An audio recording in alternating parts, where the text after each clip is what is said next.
بەناوی خوای گەورەی میهرەبان سڵاو لە ئێوە بینەرانی خۆشەویست خۆشحاڵم کە خوای پەروەردگار دەرفەتی ئەمانەتی پێبەخشین و جارێککە لە ئاڵقەیەکی نوێی جێکەوتە هاتینەوە خزمەت ئێوەی خۆشەویستان هەڵبەت من نامەوێت ئەم کۆمەڵگایە بە شێوەیەک پیشان بەم وەکو ئەوەی کە تەنێکی تاریک بێ یاخود بە جۆرێک لە جۆرەکان وەکو مەیتخانەیەک یاخود کۆمەڵگایەکی مردوو تەماشای بکەم و من بمەوێ ژیانی پێ بەخشمەوە یاخود بە جۆرە لە جۆرەکان لەو دەیجوورەیە من چرایکی بەمەدەست یاخود گۆشەیەکی لێ ڕۆشن کەمەوە بەڵام ناشمەوێ ئەم کۆمەڵگایە وا پیشان بەم کە کۆمەڵگایەکی ساخلەمە و کۆمەڵگایە کە ینی لە هیچی کەم نییە و لە ڕەوتی ژیانکردنێکی ئاسایی بەردەوامە. قسەکردن لەسەر قیرانەکانی کۆمەڵگای کوردی بۆ مانانیە کە ئێمە دڵسۆزی نانوێنین بە پێچەوانەوە ئەوانەی کە وەکو بەهشتێک وەکو ئایدیاڵێک پیشانیەدەن دەشێ ئەمامانسەدەن هەڵگری کێشێکی گەورە بن یاخود بیانەوێ معەمایەک پیشان بن و کۆمەڵگاکەی پێدا بۆشن. ئێمە ئەمە ناکەین، ئێمە ئەمانەوێ خەوشەکانی ئەم کۆمەڵگا وەکو چۆنەڵێ وەکو بژاردن بیبژێرین و خەوشەکانی دیاری بکەین و بە پێی توانای خۆشمان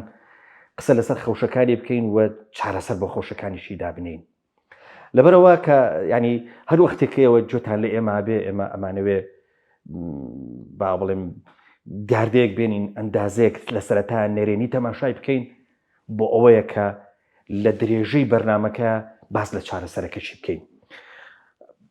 بابەتی ئەم جارەم بابەتێکی زۆر گرنگە کە دەزانم هەمومان سوود ینی هەمومان پێویستمان پێیەتی و هەمومان بە جۆرە لە جۆرەکان با بڵێن دوور لەم بابەتە ئاژین، ئەویش بابەتی ڕۆحی و بابەتی عێرفان و بابەتی تەسەووف و بابەتی ئیمانە. ڕاستە جاری تری ژووتم ئەم کۆمەڵگایەمە کۆمەڵگای تەدەیونە، کۆمەڵگایە کە زۆر بە خێرایی دێتەوە بۆ ناو ئاین و ئاینی خۆشەوێ، بەڵام ئەم تەدەیونە پێویستی بەوەیە کە دەبەزەرد کرێتەوە و بەردەوام پێی بگوترێ لەگەڵ ئەم تەدەیونە پێویست بە ئیمانێکی ڕۆشنە، پێویست بە با بڵێن بەو بابەتانە هەیە کە ڕۆحی ئینسان بە گەوری هێڵنەوە و ڕۆحی ئینسان والەیەکەن کە هەمیشە هەستێکی هەبێ هەستی گەورەی لە ئاستی قەیرانەکانە. بۆ بابەتی ئەم جارەمان قسەکردن لەسەر عێرفان و لەسەر تەسەووف و لەسەر ئەوەی کە ئێمە چۆن بگەڕێنەوە جارێککە بۆ ناو ئەم دیاردانە ئایا ئەم کە باز لە تەسەووفەکەین بەبەسمان چییە، کە باز لە عێرفانەکەین بەبەسمان چییە،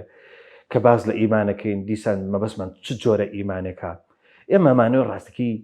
سوود بە بینەری خۆمان بگەێنین و ئیشکردنی ئێمە ڕاستەکەی بۆ ئەوەیە کە دوجار بینەر شتێک لە ئێمە ببیستێک کە جێگای سوود بێ. بۆم جارە زۆر خۆشەویست مامۆستا ئاسۆ عەبدولەتیفم لەگەڵایە و جێکەوتی ئەم جارەمان ئینشەڵا لەگەڵ ئەوایە تەمە ناکەم کە گفتوگۆیەکی ڕۆحی و بابەتی لەگەڵ مامۆستا ئاسۆیە بکەین. مامۆستا ئاسۆ زۆر بەخێر بێی. زۆر سپاس. با سەرەتا ڕێگا لە شتێک بگرم، ئەویش ئەوەیە کە گەڕام بە دوای بەناو واڵەکەتە سێرچێکم کرد زۆر قسە لەسەر سیاسەتەکەی و ماوەیەک وەکو ئایکۆنێکی سیاسی دیاری واش شۆرۆڤەگەلێکی زۆرت هەیە لە ناو دنیای سیاسیە و دەکرێت بڵێن شۆرۆڤەکارێکی باچی سیاسی. بەس من ڕاستەکەی ئەمڕۆ شتێکی دیکەم لە تۆوێ مە دیوێکی دیکەی ئاسۆ عەبدولەتیف لێرە دەرکەوێ. ئەویش تۆ مەلازادەی کوڕی مەلایەکی بڵێن کاریگەری کوڕی مامۆستایەکی ئاینی کە ڕاستەکەی دەشێ ینی لە مامۆستا زۆر نادرەکانی ئێمە باسی بکرێ. حەزەکە ئەم جارە ینی گۆشەیەکی دیکەی ژیانی تۆ، نووسینی تۆ، ڕوئیای تۆ لە جێکەوتای دەرکەوێژ بابەتە عێرفانیەکانە با پێکەوە ڕێکەوین کە نەچینەوە سەر جەڵگەی سیاسی. بەدڵنیاییە تەوای لەگەڵ تەوا زۆر سپاس کاکە پەیوەندیان بۆ ئەم دەرفەتە. هیوادارم هاوکارم بی بۆ ئەوی من لەو دنیای شرۆڤە و ئەو دنیا وشک و برنگەی سیاست و شرۆڤەکردن بۆ سیاسەتی نێودەوڵەتی و دنیای حیزبایەتی دەربهێنی بۆ ئەم دنیا جوانەی معریفەی عیرفان، طریقەت، حاڵ، خۆشەویستی بۆ ئاین زۆر باشە، هەمیشە من ئەمەوێت بگەڕێمەوە بۆ ئەو طریقە زۆر باشە. بەس کۆمەلگاکە واد لێکا کە بارگاوی بی بە و دنیاە کە ناوی دنیای سیاست و ڕۆژنامەوانی لە پرسیارێکی تۆزە فەزولیەوە دەست پێ بکەم نەک ئاوەڕدانەوە هەست دەکەم ینی گرنگی پێدانێکی باشت هەیە لە بابەتی عێرفانە ینی ڕاستە دیسان ئەوواڵێمەوە قسە زۆر لە سیاسەتەکەی و لە دنیای سیاسی و شرۆڤەکانت بۆ دنیای سیاسی و پانۆراما پانۆرامایکی با بڵێن ئاسووی دوور و درێژە قسەکە لەسەر ئەوەیە بەڵام زوو جارێککە ئاوڕێکی بەهێزە دەیتەوە لە دنیا عێرفان و ئەو بینێنیانەی کە ئیبینی بینینی قوڵ و بینینی عێرفان و تەسەوفن تۆتەوێ ئاسۆ عەبدولەتیفێکی دیکەمان پیشان بی یاخود پێت وایە چرایەکت پێ و بۆ ئەم تاریکی ئێمە دەشێ گۆشەیەک ڕووناکاتەوە چراکەمان ئەدەیتە دەست و بەرپێمان ڕووناکەکەیتەوە یاخود نمایشی ئاسۆ عەبدولەتیفێکی ترمان بۆکەی پرسیارێکی زۆر جوانە لە ڕاستیە من خۆم چێژ و تەمەتوع وەرەگرم لە دنیای عێرفان لە عیبادەتی کلاسیک لە ڕۆحانیەتی ئاین لە چلە کێشی لە خەڵوەت لە زووت لە وەڕع و لە تەسەحۆر لە مانەوە لە شاڕەوی عارفێک ئەڵێ ئەمە شەریعەتمان پێگەشتووە مسلمانان شەریعەتیان پێگەشتووە مەبادیئە قورئانیەکانیان پێگەشتووە بەڵام ئەوەی پێیان نەگەشت و نایزانن طریقەتە طریقەت عێرفان تەسەوف بە بڕوای من طبعا یەکێکە لە ڕێگا هەرە کاریگەرەکان بۆ ناسینی ئاین وەتوانم بڵێم جەوهەری ئاین ناسیە جەوهەری ڕۆحانیەتی ئیسلامیە ئێمە ئەگەر بگەڕێینەوە بۆ سەدەکانی ناوەڕاست بۆ ئەو سەردەمانی کە کەسایەتیەکی کاریگەری وەکو فەریدەدین عەتاری نەیشاپوری لەدایکە بێ لە بوخارا فەریدەدین عەتاری نەیشاپوری خەریکی کاری عەتاری و دەرمانسازیە نازانێت تەسەوف چییە دەوڵەت شای سەمەرقەندی لە باسی فیگەرێکی وەکو مامۆسا فەریدەدینی عەتارە ئەڵێ عەتار لە خۆیەوە پەلاماری طریقەت و عێرفان و تەسەوفی نەیە ئەڵێ تەسکیرەی ئەولیا ئەسرارنامە منطقی طەیر هەموو ئەم کتێبە بە نرخانەی لە دوکانەکەی خۆیان کە نووسی 7 ساڵ گەڕا بە شوێن عێرفان و تەسەوف و ڕۆحانیەتی ئیسلامە ئینجا گەشت بە نقطەیەک یەکێک لە کاریگەرترین ئەو وێزگانەی کە فەریدەدینی کرد بە و ڕەمزە ئەشعەریە کردی بەو ڕەمزە سۆفیە کاریگەری کە ئێستا نەک لە جیهانی ئیسلامیە لە جیهانی ئەدەبیاتی ئەوروپی شاباس و خواسی لەسەرە مۆزوعی ئەو قەلەندەر و سۆفیە بوو کە هاتە دوکانەکەی فەریدەدین کە دێتە دوکانەکەی سەرخەوێ ئەشکێنێ بەنیازی چارەسەرکردنی برینێک کە بە جەستەیەوێتی فەریدەدین لێ پرسێ چما زوو خەوت لێکەوت وتی بۆ هیچم هەیە لەم دنیاە کە نەتوانم خەوم لێ بکەوێ ئەڵێ من بەزەیم بە حاڵی ئێوەدا دێتەوە کە هەرگیز ناتوانن ئاسوودە بن بخەون سکوونەت کەن خەڵوەت بکێشن ئەڵێ بۆ تۆ ئەتوانی دنیا جێبێڵی بەبێ خەم ئەڵێ بەڵێ پریاسکەکە ئەخاتە ژێر سەری قەلەندەرەکە ئەم جارە خەوی لێ ناکەوێ بەڵکو ئەم جارە ئەمرێ ئەڕوا بۆ دنیای ئەبەدی کاتێ فەریدەدین هەست بەم شعورە غەریبەی ئەم قەلەندەرە ئەکا ئەڵێ بەڕاستی ئەمە دنیای تەسەوفە ئەمە دنیای عێرفانە ئەم جازبیەتە ڕۆحیە لەرزەیگرێ لە دوکانەکەی فەریدەدین بۆیە دواتر ئیتر 7 ساڵ خەریکی گەڕان و پشکنینە بەناو عاریفانی ئەو سەردەما ئەڕوا ئەگەڕێ چ لە کێشی ئەکا خەڵوەتەکە بۆیە ئەو عەتارەی لێ دروست بوو بۆیە ئەوەی بەدەستی منەوەیە چرانیە ئەوەی بەدەستی منەوە تەنها ڕوئیایەکە، قەڵەمێکە، زیهنیەتێکی تازەیە بۆ دنیای مۆدێرنەتەی دیموکراسی، بۆ ئەم دنیاە کە هیچ شتێ ئاسوودەمان ناکات تەنها ئیرفان نەبێ. تۆ سیرکە یعنی هەمیشە لە ناو دنیای مۆدێرنەتە تاقە شتێک ئیرفانە بە تەنیا ماوەتەوە. زۆر باشە. با من لێرە ڕاتگرم بەوەی کە درێژە بە قسەکانت بی پرسیارێک لێکەمەوە دیسان لە نزیکی ئەم وەڵامێکی جەنابەت ئەویشەوەیە کە نازانم ئێمە چانسی گەورەمانە بوو یان نا. ئایا ئەمە چانس بوو بەتەشت قەدەرێک بوو بەس نازانم باشە یا خراپ.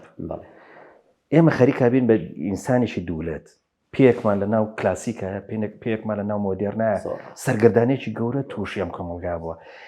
ئەزانی چی تۆزێ با بەزەییمان بەم کۆمەلگایە شابێتەوە ئەزانی بەردەوام سەر بەم کوناکە سەر بۆ کوناکە دێتەوە هیچی دەست ناکەوێت.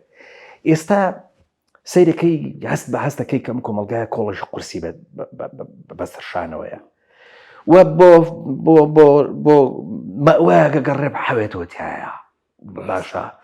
و من دەزانم ینی زوو ئاوەردانەوەک هەیە لە بابەتە ڕوحی و بابەتە ئەیفانەکان نەک لە لای ئێمە هەر لە دنیای ئەمە ئێستا ئەمە ئەم دیارەیە. ئەزانی کێشەی ئێمە لە یەک شتایە ئوستاز. ئێستا من و تۆ زۆر بە چێژەوە ئەتوانین باسی عەرفان بکەین. ئەمە حاڵەکە ڕەنگە ئینسان بۆ خۆی ئاسان بچێتە ناوی بیچێژێ بەس لە گواستنەوەیە کێشەمانەیە سا لەسەر ئاسی زمان زۆر زەحمەت ئەتوانین ئەمە بگوازینەوە. ئەم کۆمەلگایە چۆن وا لێ بکەین کە هەست بە پشووەکی ڕوحی بکە. جەنابەت باست کردوتت مۆدێرنە ئەوەندە فشاری لێەکە بە جۆرێک تەنگە نەفەسی کردووە و وای لێ کردووە خەریکە وردە مەوایەک نادۆزێتەوە. چۆن جارێککە پێ بڵێن هەر لە ناو ئاینەکەی خۆتە لە ناو ئەو هاتەکە لە ڕابردوو خۆتە لە ڕابردوو خۆتە شتێک هەیە کە پێگوترێ ینی دنیای ئیسلام و عیرفانی ئیسلام و توزانم ئیمانێک کە بەشت دەکا کاکە ئەتوانی ئێستا پەیمانێکی ساغمانەیە. چۆن بە چ زمانێک پێ بەڵێ ئێمە شریعەتمان وەرگرتووە مامۆستا پەیوەند ئەبێ بگەڕین بە شوێن دنیای عیرفانیە. شریعەتمان وەرگرتووە ئێمە زانین کە حەڵاڵ و حرام چییە. ئەزانی وەرگرت هەستەکەم تێکەڵبوونیش لەگەڵ ئێمە عیرفان دیسان سەیریکە کێشەی گەورەی تاچی مۆدێرن لە کۆمەڵگەی ئێستا مرۆڤی شاشەیی، مرۆڤی برسی، مرۆڤی پۆشتە، مرۆڤی بێڕوئیا، مرۆڤی بێڕۆح، مرۆڤێک یانزەڕ کات تەراوی حەکا و خێرا ڕاتە سەر ئیش و کارەکانی خۆی ناگەڕێتەوە بۆ دەوە بزانێ نوێژ بۆ ئەکا. نوێژ گەر خشوعیتیانە بێ نوێژ نییە، نوێژە خوای گەورە وەری ئەگرێ بەس خۆ چێژی لێ وەرناگری. ئێمە کێشەمان لە ئاینە کێشەمان لەسەر حرامکراوەکان نییە کە پەلامارینەی نا،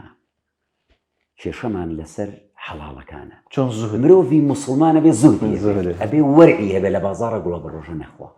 لە بازاڕە چێک نەخوا، لە بازاڕێ دەسەمون ئەکرێ بۆ مناڵەکانی تا ئەگاتە ناو پاسەکە تیکەیە نەکا بە دەمیا و بیخوا. ئەمە پێڵێن وەرە، ئەمە پێڵێن ئیشکردن لەسەر جەوهەری ڕۆحانیەتی مرۆڤ لە کۆمەڵگاکەی خۆیان.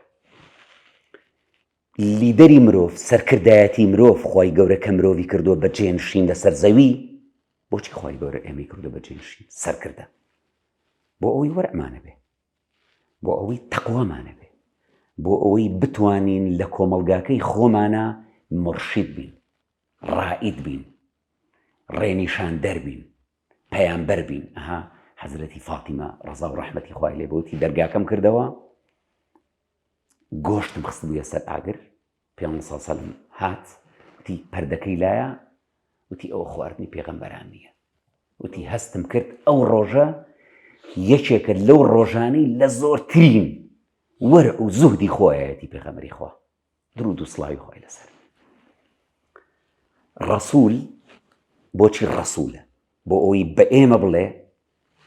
من ئەو شتانەی کە ئەیکەم ڕاستە حەڵاڵە، کە نایکەم ئەمەیان تەسەوفە، ئەمەیان تەسەوفە. حرامەکان کە ناچینە ناو خانەی حرام کراوەکان ئەمەیان تەشریعە، ئەمەیان شەریعەتە، ئەمە شەریعەتە بڕاوەتەوە. بۆیە زۆربەی زۆری ڕموز و عارفەکان لە دنیای ئیسلامیە خەریکی خەڵوەت و چلەکێشی بوون. بۆچی خەریکی خەڵوەت بوون؟ 40 ڕۆژ لە دەیرێکە، لە عیبادەتخانەیەکە، لە ئەشکەوتێکی تاریکە خەڵوەتی کردووە. ئەوە نییە مەحویەڵێ یا خورما دوو سێدانە کە یەک لە دنانی جۆ بوو قوتی، یا خورما دوو سێدانە فەلەک جاهێ سەری خەرمانی ئەڵبەتە تا عەرش ئەڵبەتە نابێ. عارفەکان ئەزانن تۆ لە عیبادەتی ئیندیڤیدوال، تاکە عیبادەت، تاکانەی خۆت لەگەڵ خوای گەورە شتێکی ترێ دەسەکەوێ. شەوڕەوی، خەڵوەت کێشی. عارفێک ئەڵێ نەمەزانی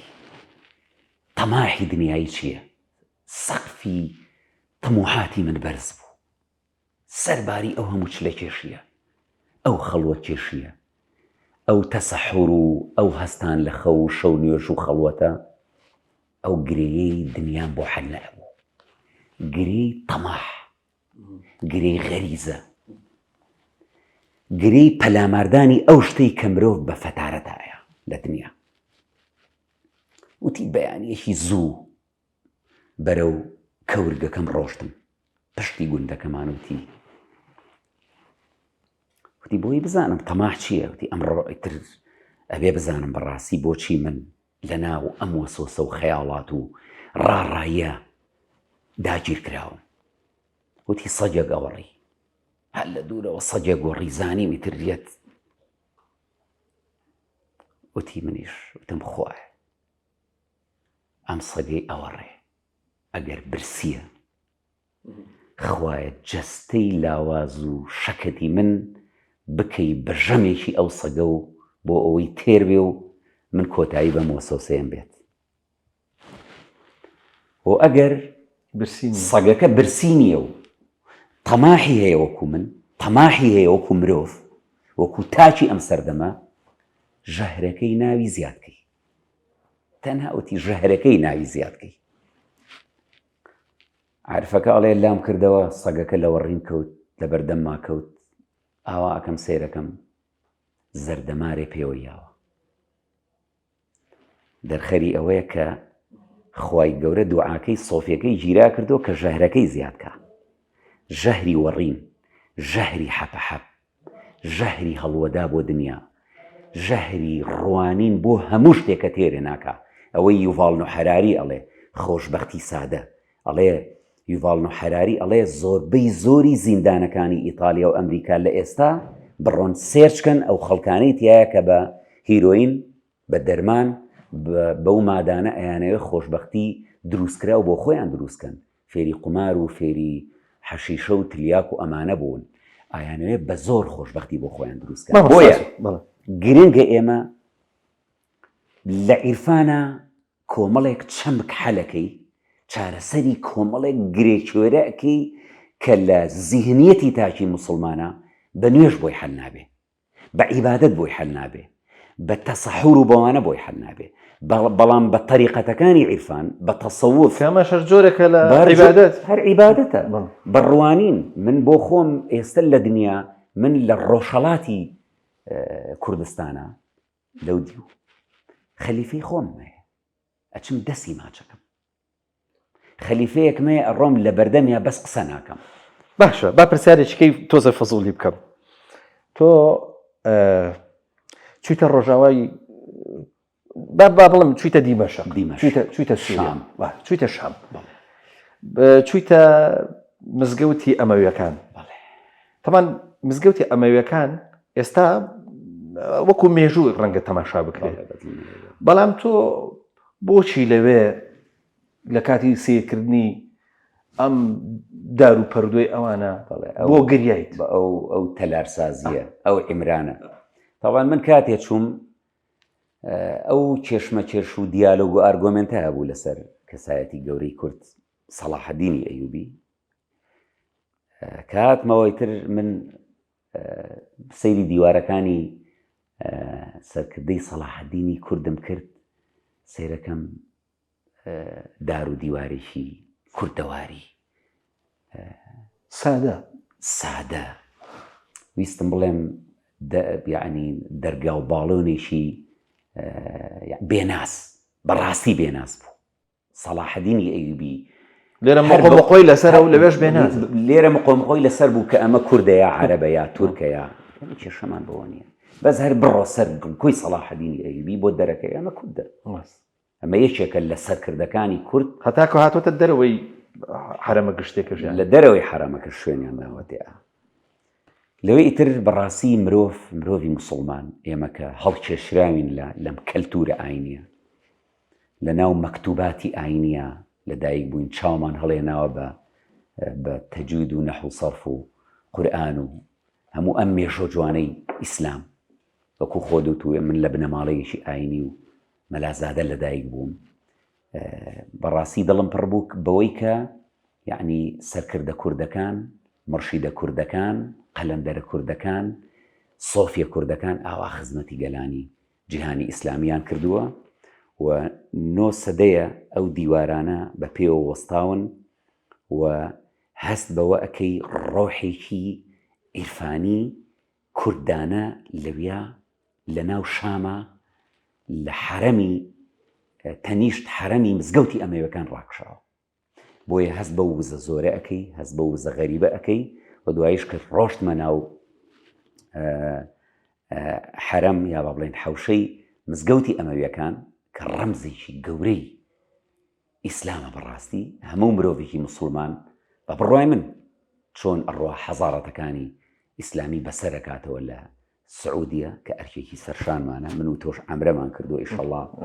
حەجی ماڵی خۆی بەدوایە،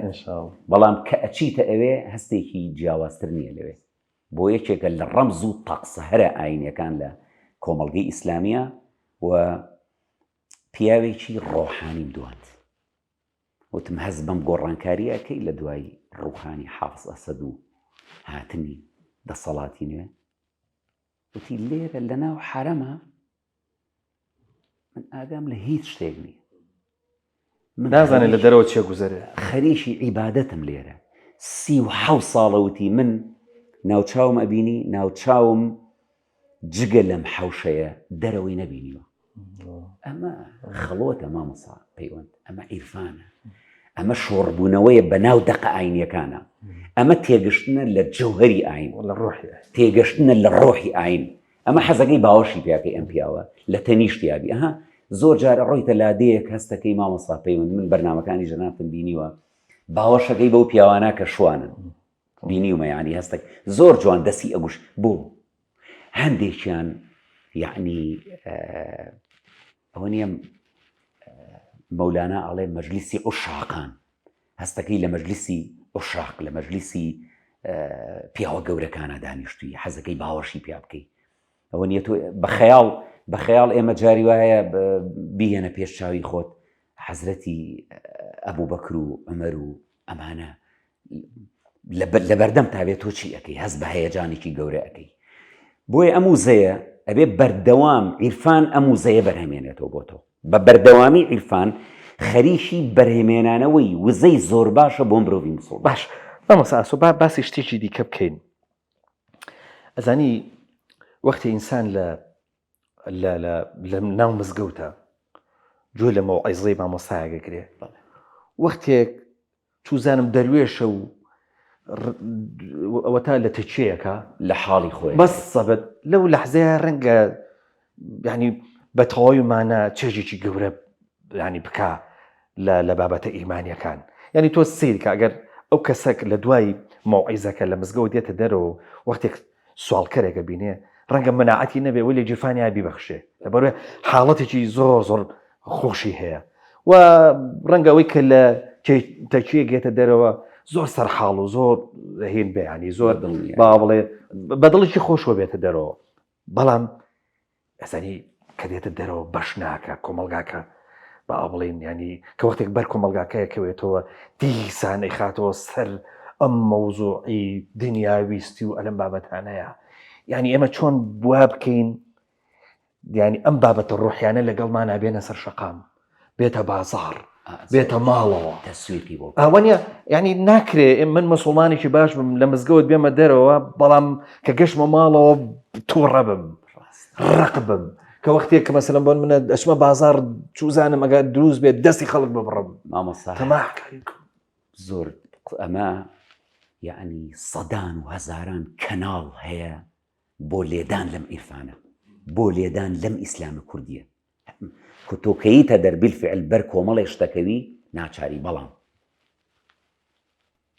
مرتبەکانی عیرفان ئەخلاقیات و خصوصیاتی عیرفانی وات لێەکە هەمومان بین بە مینبەرێ لە کۆمەڵگا ئەوەی وتم زوهد خۆ برسیکردن مرۆڤی مسلمان مامۆسا ناچێتە سەیرانێک ئەگەر دوو کەس بێ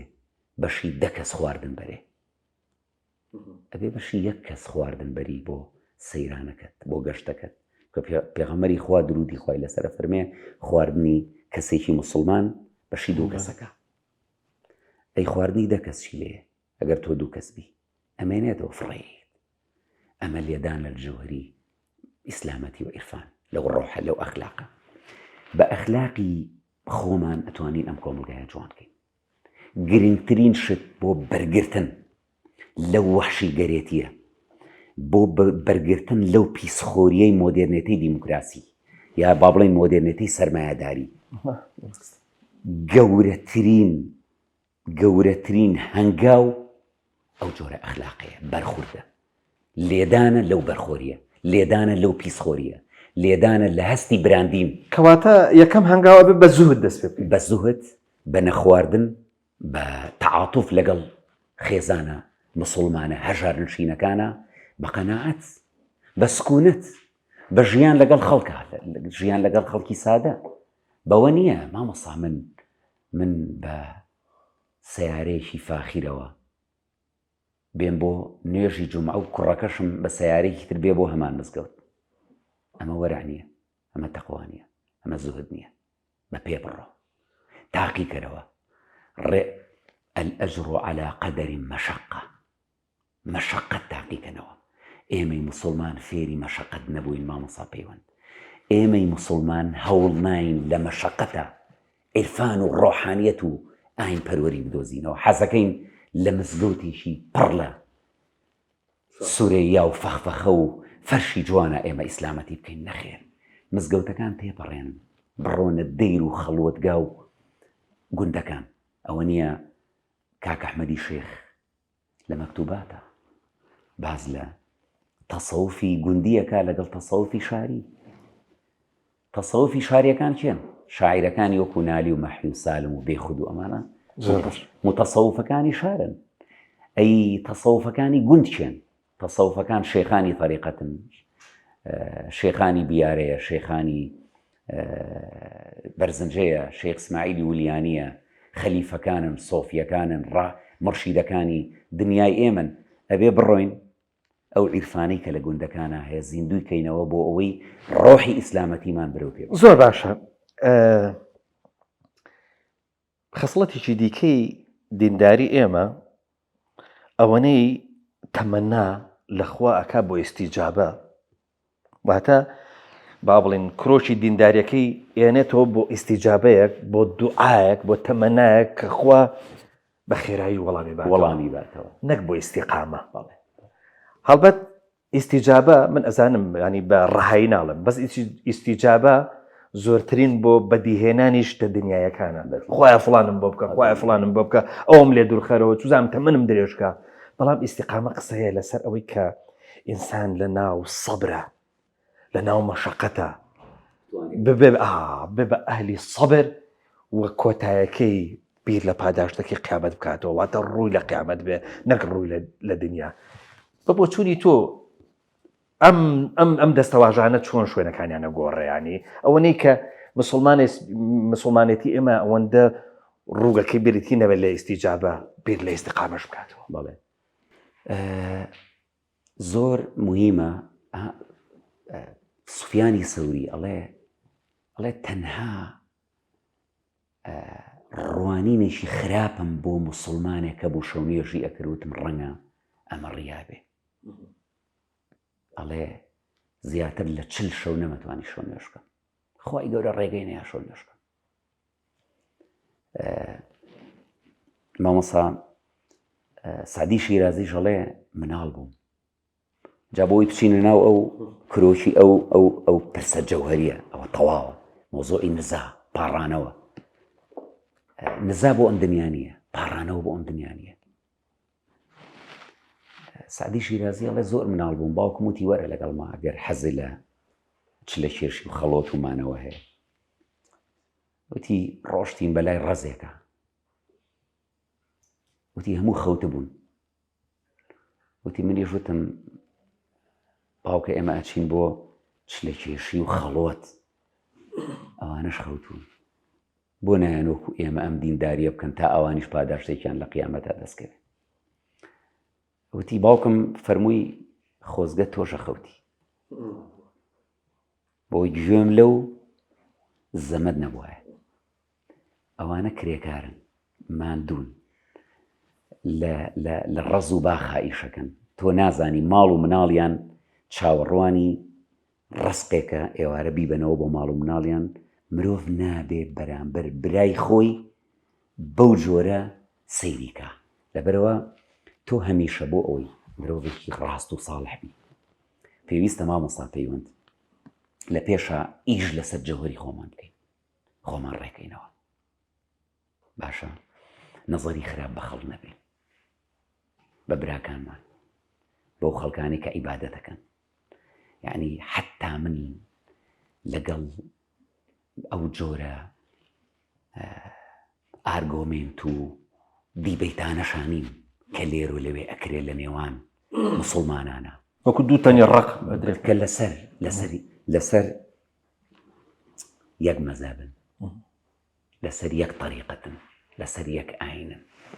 بەڵام پێکەوە هەڵناکەن زۆر باشە ئەگەر من بتوانم لەم هێنەیە دیسان بچمەوە بۆ خەسڵەتێکی دیکە خەسڵەتێکی تریش لە لای من زۆر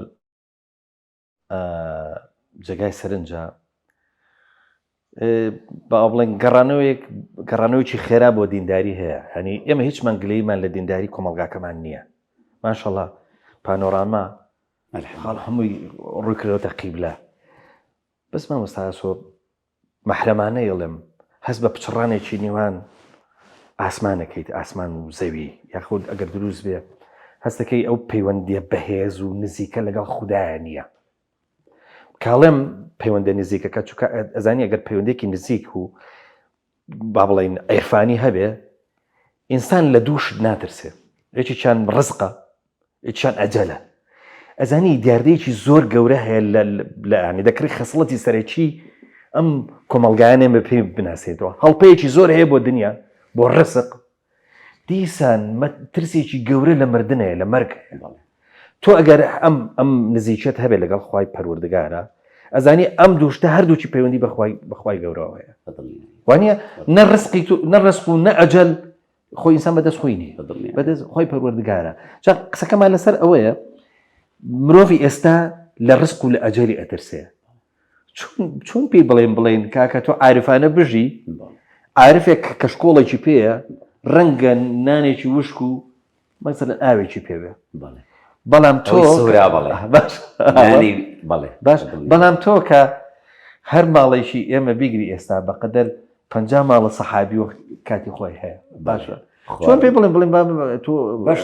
بەشتەکە زێش زیادە بەشتەکە بەرەکەتی ئەم خەسڵەتەش ئەندازەیەک هەستەکەی ئەو پچڕانێک کە من ێڵم لەگەڵ ئاسمانە پچڕاناکی بەڵێ بە دڵنیاییەوە ئەوە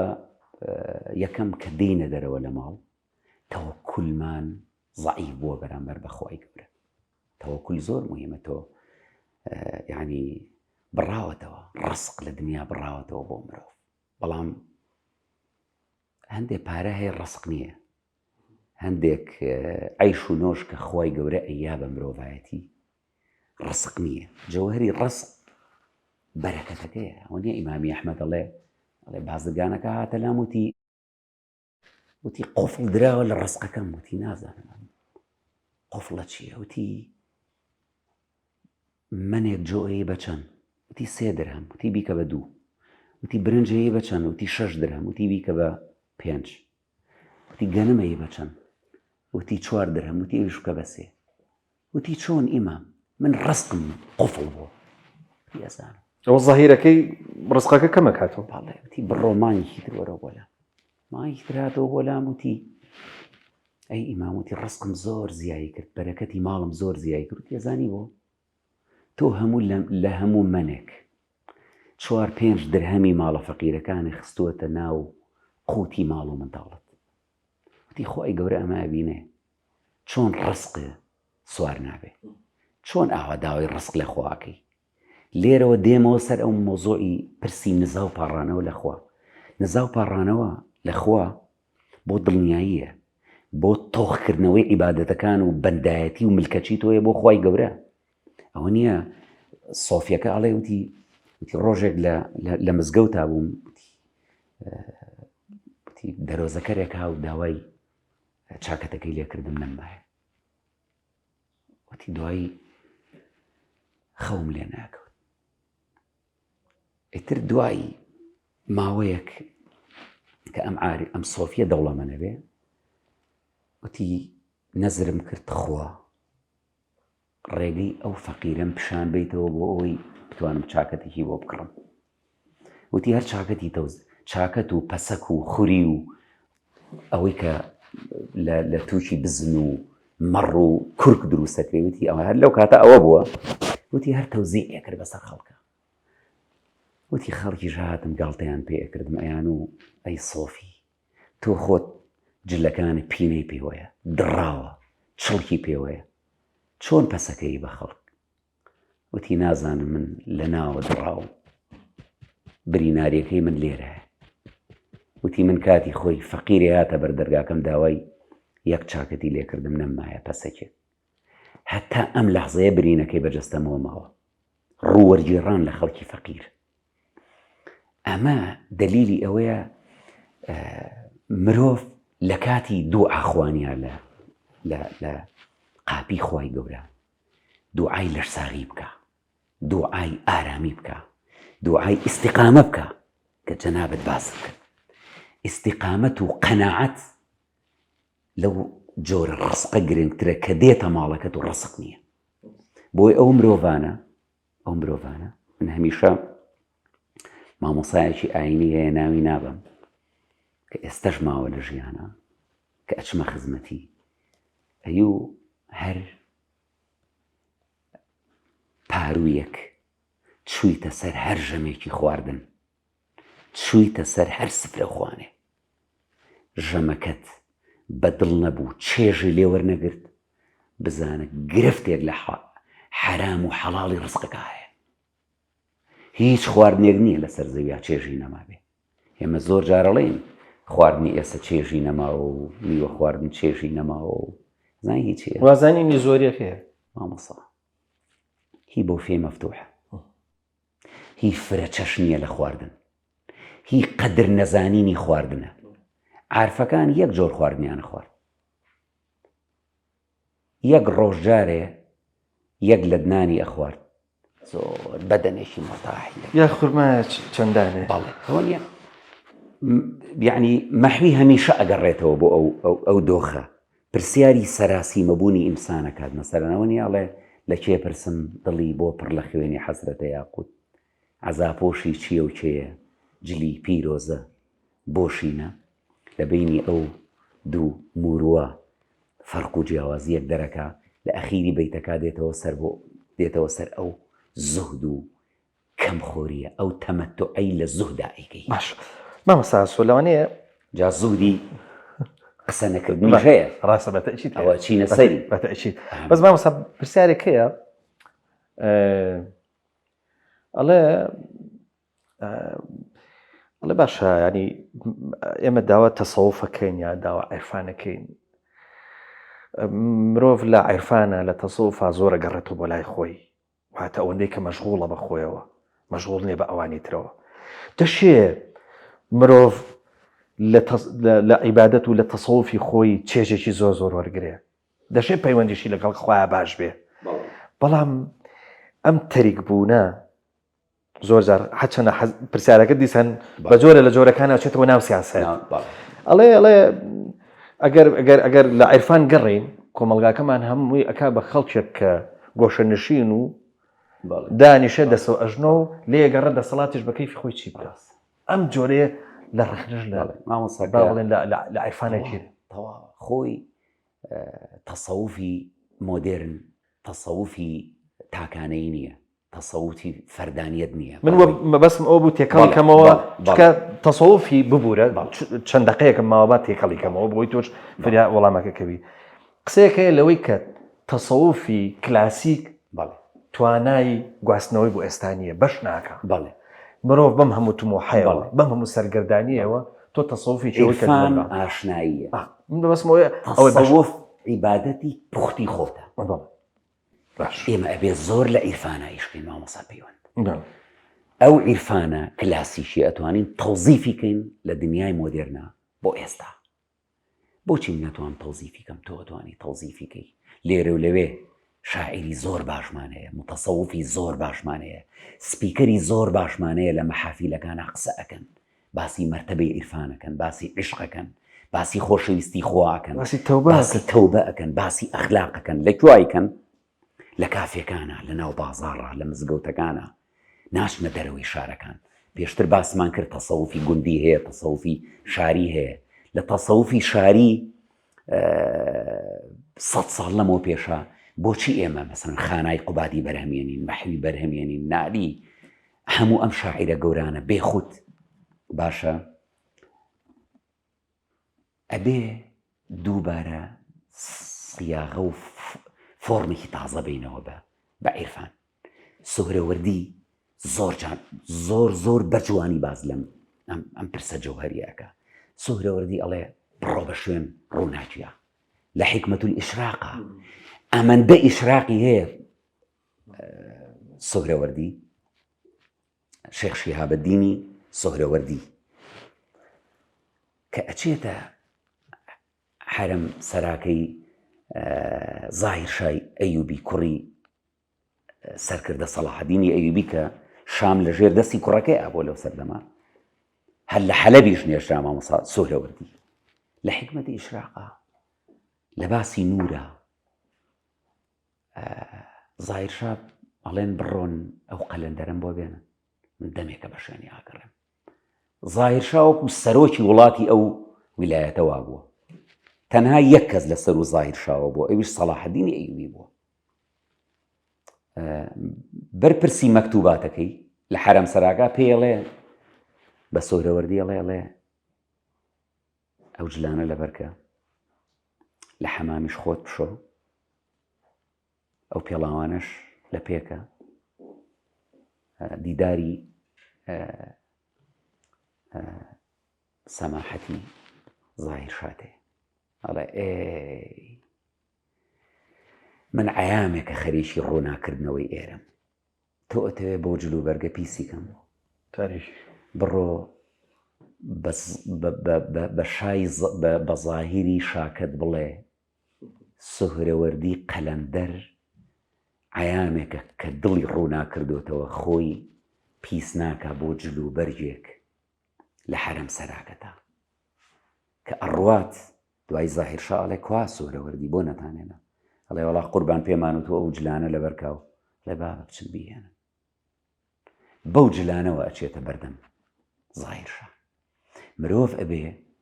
لە هەندێک حاڵەتە لە هەندێک عیرفانە لە هەندێک سلوکیاتە شتێکەیە پێوترێ غرور ئیگۆ کە ئیگۆکەت شکاند تێکشکان داخلی عیرفانەبی زۆر موهیمە مامەسا ئەم پەیوەندیەکی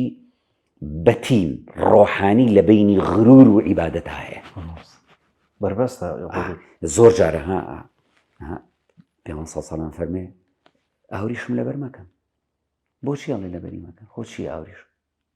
لەبەر تێکشکاندنی غرورە تۆ غرور و هەبێ ناتوانێ عیبادەت غرور و تەکەبور کیبریا هەبێ ناتوانی داخلی حرەمی خوای گەورەبی بۆیە سوهرەوەردی ئەڵێ ئیش لەسەر نور و ئەنوار بکەن ئیش لەسەر حیکمەتی ئیشراق بکەن ئەڕواتە هەموو شوێنێ ڕۆحانیەتێک لە بەرامبەر خۆیان دائەنێت کە ڕۆحانیەتی خوایە نورە و تیشکەیە بۆیە بەبێ تەرجومەکردن و تەفسیری ئەو جۆرە ڕەوشت و سلوکە محاڵە ئێمە بتوانین ئیش لە عیرفانە بکەین و ئەو عیرفانە کلاسیکیە بگۆڕین بەو عیرفانە مۆدێرنەی کە نەوەی تازە سوودی لێوەرگرن و من باوەڕم وایە مەبدەئەم وایە بەڵێ لە شارەکانە ئەتوانین ممارەسەی عیرفان بکەین ممارەسەی تەسەوف بکەین بەڵام بەدڵێکی پاکەوە هیوادارم هەمومان بتوانین چێش لەو دەریای عیرفانە وەربگرین کە دەیان سەرکردە دەیان شاعر دەیان عارف دەیان مامۆستای خۆمان لە ڕابرد مامۆستای گەورەی بۆ دروست کردوین هەر لە شێخانی طریقەت لە ناوچەکانی هەورامانەوە تا بەرزنجە تا کەرکووک تا